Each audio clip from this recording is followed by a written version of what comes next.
What's up everyone, welcome back to Steve's Project Car Garage. My name is Steve. So in this video, we're gonna get started working on the cooling system. Actually, we're not gonna just get started, fingers crossed, we're gonna get it all put together. So grab yourself a cup of Jitter Juice and stick around. All right, so what the plan is I got a Champion radiator. It's a double core aluminum radiator. And I'm going to be adding on two 9-inch electric fans that are going to be driven off of a thermostat. That's actually going to have an adjustable, I think it's called a rheostat if I'm not mistaken. So a temperature, so I can like go ahead and change what temperature it's going to turn on and off at. I'm going to be getting rid of the fan that sits right up here.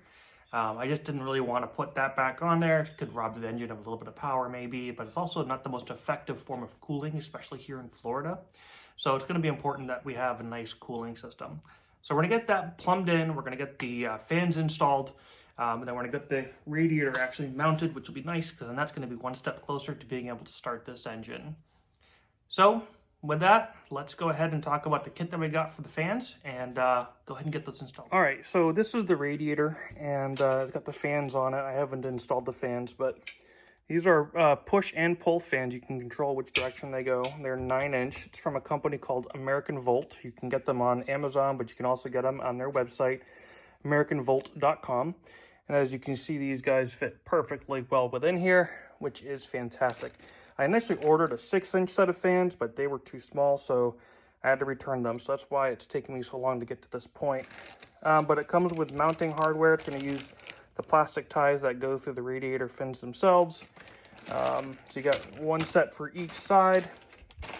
And then you got your wiring, which comes with relay.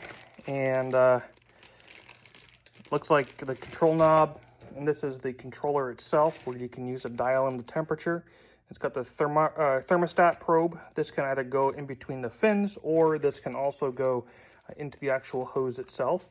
I think I'm probably going to go into the hose itself, down into the lower hose, or put it like right into the radiator itself in the lower side, so that way it's right in the water or the coolant. Comes with some stuff for the wiring and yeah, mounting stuff. So that's the whole kit. It ran me just short of 80 bucks, which I think for what you get is actually a really good deal. I'm pretty happy with it. So what we're going to do to get started is we're going to start by mounting the fins, or rather mounting the fans onto the radiator itself. And then we can go ahead and set the radiator in, and then we can talk about wiring. And I guess really that's going to be the beginning of the wiring journey for putting together the test stand, but also planning out some of the electrical stuff for the actual car itself. So let's get cracking. All right, so I'm going through the kit and I'm kind of trying to figure out what is the best way to mount this. The kit did not come with any kind of instructions outside of the wiring information, but it doesn't talk about how you want to mount these fans. And I thought it would be pretty self-explanatory, but it isn't. So you have a couple of options. We got those springs that I had shown you earlier, these guys here, right? And what I found is that you have these little tabs, all right? These things come separate, and they have a little cup in them, and the cup is there to hold the top of the spring. And ideally, you slide these guys in, and then you would place the fan like that with the spring underneath it, and it would help to hold the fan actually off of the radiator to prevent damage. That makes sense, except I can't actually fit both of these fans on here the way that you would think with those pieces. So because of that, I've come up with an alternative option. And I think it'll work just fine.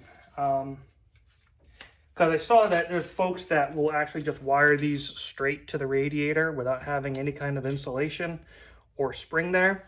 And that seems to work. However, I found a solution that's kind of the best of both worlds. And as you place the spring inside the little hole here that you would use to mount them, and then I'll be able to put them side by side.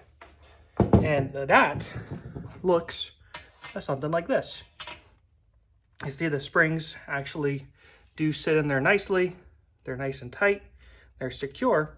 So what we're going to do is we're going to go ahead and do that for both sides. And we have these little rubber mounting pads. And we're going to put the rubber mounting pad underneath, and we're going to push this guy through.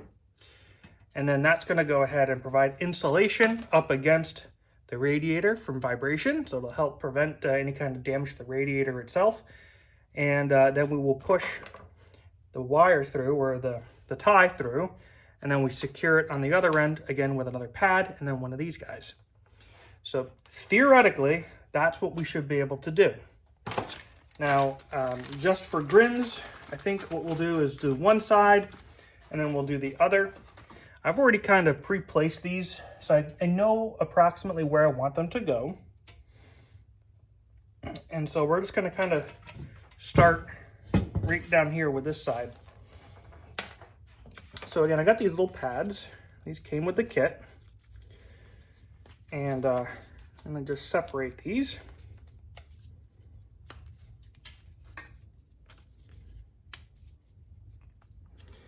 And I'll actually trim off the paper because I'm not actually going to remove the adhesive. I don't see a benefit in that because it's probably just going to get really dirty very quickly.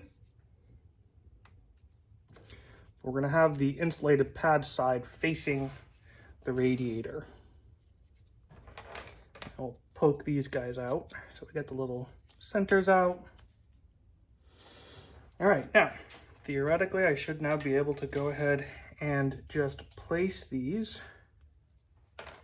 approximately where the springs are. Do one there. And what this is going to do is it's going to provide a little bit of cushion for the actual fan itself.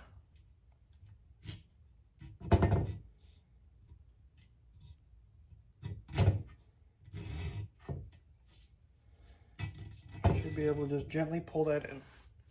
Now I'm going to trim a little bit of the plastic off on these so that way it has a little bit of a tighter, clean fit up against the fan. So that's one down. 4 more to go on this one. Catch up with you in a minute. All right, so what I'm going to do is I've got these all in here. I'm going to actually now pull it down so that way it compresses the spring to be about a 1/2 inch in height. And what that's going to do is that's going to provide some nice cushion for these.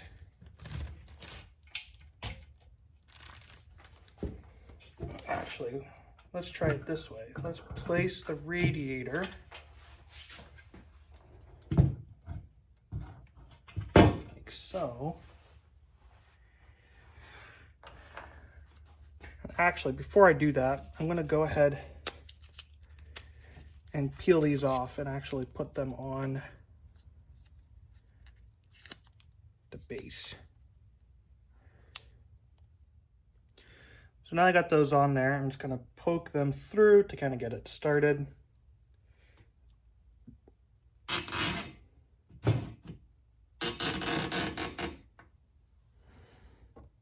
I'll do that for each of these.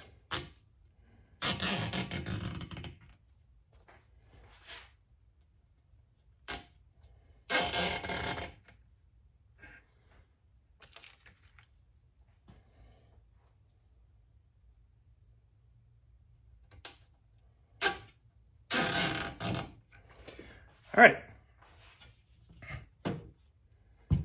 cool. So now what I'm going to do is I'm just going to compress this down so that way it's about at a 1/2 inch of clearance for each of these. And it's hard to see, so I apologize. I'll show when I get it done.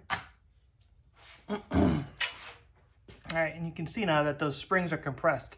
So it holds the fan just a little bit up off of the actual radiator, so it's not making contact. All right, so I'm glad that I did what I just did because I should have measured first and I took for granted, but look at that, that's not gonna fit. That is not gonna fit. So now I gotta figure out how to go ahead and take these guys off. Hopefully I can, and then If I can't, I'll have to cut them off and then just get replacements, which is not a big deal. But that's not going to work. So we're going to end up having to set these up as pushers. So that's a bummer. I was hoping to do pull, but push it's going to be. All right, so it's the next day. The good news is I think I figured out what I'm going to do, and I don't think I'll have to set them up as pushers. So I'm going to get everything kind of rigid mounted and put the fan on here. And when I did that, at least when I put the fan on temporarily, I had like a 1/2 inch of space. So I might be able to get away with this, especially maybe if I just take this and just bend the bracket back just a hair to pull it. I think I might be okay. So what I'm going to do now is get the frame mounted, get that bolted down so it's solid, and then I can put the radiator on just with a couple of loose bolts to be able to kind of get a good feel for it so it's better in place. And we should be okay. And what I'll end up doing is moving the fan over. It was a little more centered than it is now, but I think moving it over will help me out. And by the way, the only way to get these guys off is to cut it. There's nothing else around it. So I'm waiting for another kit of the ties that'll be here tomorrow. And yeah, that's the result of taking them off. But anyways, let's get this thing going. Let's see what we can do while we wait for the mount or the zip tie. All right, so I think I have a solution. So I've bolted down the frame and I've also bolted in the supports. And what I did is I just gave the supports a little bit of a bend, which essentially pushes them out a little bit further. And I did that on both sides. And in doing this, that just gives ever so slight angle, barely noticeable, to the actual radiator, which now will allow me to put the fan in and have clearance. Now, it's not a ton of clearance. It's maybe, I don't know, 3/8 of an inch clearance, but all it is just up against the plastic here, so I don't think it's too big of a deal. I think we'll be all right.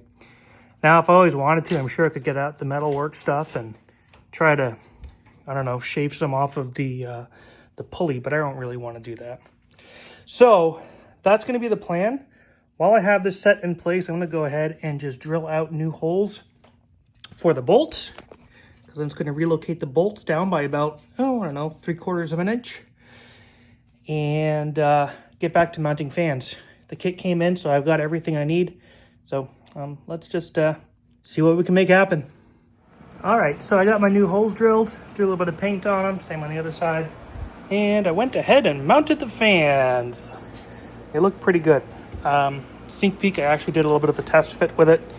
And this will work. This will work well. So I guess the next thing that I'm going to do is maybe just throw some hose clamps on these guys just so that way they're there already. And we'll go ahead and fit it up. I did realize, though, that I am missing 2 bolts. For some reason, I decided to get 2 and not 4. So I won't be able to fully mount it, but that's easy. Just a trip to the hardware store and I'll get that sorted. But yeah, that's good progress. I'm happy with it. It's going to look good. I think it's going to function great. I got the temperature probe over here. Got to figure out where exactly I'm going to place that. There's a little bit of a debate. The instructions say within the inlet of the radiator, but everybody online says in the outlet. So tell me what you think. I know what I'm going to go with, but I'd love to hear your opinion and open up a little debate on this if there is any. Anyways, that's it. Let's go ahead and get this radiator installed. And yeah, go from there.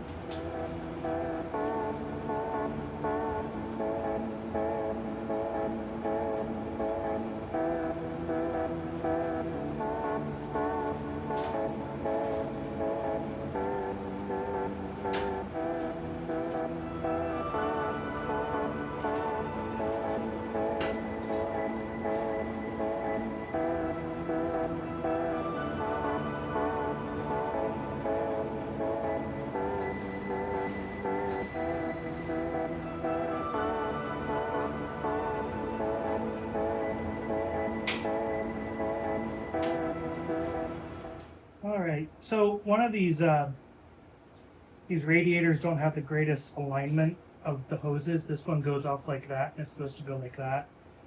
But the stock hose for this works just fine, and actually the stock hose works just fine for the bottom too. That's what I had on here before, although I had to cut the bottom one off because I couldn't actually remove it. So I went out and I just bought new hoses for both the top and the bottom because, well, why not?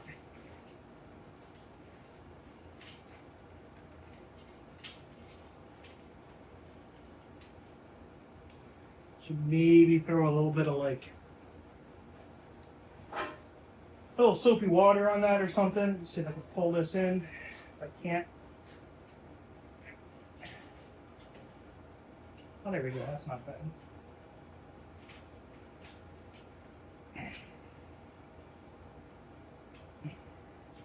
I got these nice non-pinching clamps that we're putting on here. So let me see about getting those cinched down, and then we'll work on the bottom, and I've got to figure out where to put this probe.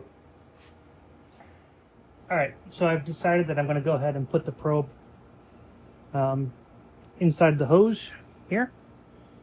So, although, can I just do it like that maybe?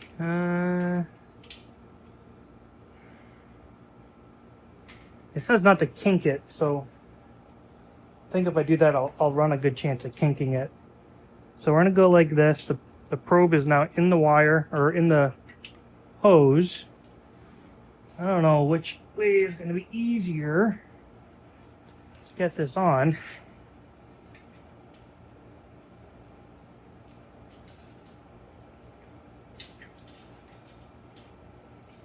That might be it.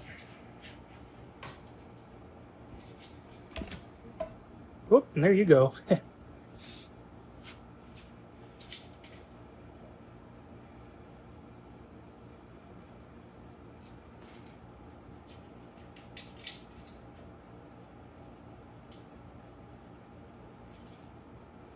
That's a slight oversight on my part. The hose clamp needs to move around the probe. All right, hold on. 1 minute, 37 seconds later. Excellent. All right, so now I should be able to tighten that up, tighten this up, and yeah. Then we'll be plumbed on the radiator, which will be great. All right, there we go. Plumbed up from the radiator. Got my overflow, and I got this cool little overflow tank from Evil Energy. I know the purists are going to dislike me for it, but that's fine. You can, but it's a nice little vented top, and this is just a overflow bottle that cost me about 20 bucks. It's a nice aluminum bottle. It's got some good heft to it, and it's going to work perfectly. It's also about the same size as the original one that was there, so not too far off. But check it out. I'm really happy. So I've got a little more plumbing that I need to do. I'm going to save that for off camera, but essentially I need to cinch down this line here. Although I think it's actually already cinched down. I just got to double check it. I got to run a line to here. I got to then cap this guy off while I just run this temporarily. So I might just take a piece of hose, put a clamp on it, and then put a bolt in it or something like that. But that's it. So, got to get a breather line. That's easy. I should be able to use some heater hose that I have for that. I got some nice, thick, 1/2 inner diameter heater hose that, again, from Evil Energy. I don't know if you guys have ever heard of these guys or not, but I'll show you this little logo. It's kind of cool. But, yeah, that's it. I gotta find the temperature probe that I bought. I bought a temp probe. It's around here somewhere. I don't know where though. I've gotta start doing some searching. But yeah, that's really it. After that, I just gotta run some fuel lines. Fuel pump is hooked up. I bought some stuff for the fuel line, so I'm gonna run a solid fuel line from here on up and over and into the carburetor. With a small piece of rubber hose, about yay big. And then I'll do the same for over here. I'll probably run a piece of rubber hose out to a solid fuel line to another piece of rubber hose over here. And then I think I'm still working on building the test stand. I haven't really started building it yet, but I've been thinking about it and toying ideas around. But I think we're pretty close to being ready to start this guy. So let's go ahead and wrap up. There you have it. I'm a sweaty, hot mess, but we got this project done, and I'm excited to have this behind me now. So go ahead and hit the like button, click the bell to get those post notifications. And remember, when working on project cars like this, go ahead and take your time with the fans and measure things out before you go ahead and commit to tying them down. And most importantly, though, don't be that dreaded previous owner. Cheers. Oh wait, I forgot. I didn't wire the fans. That's okay. We'll cover that later. Cheers.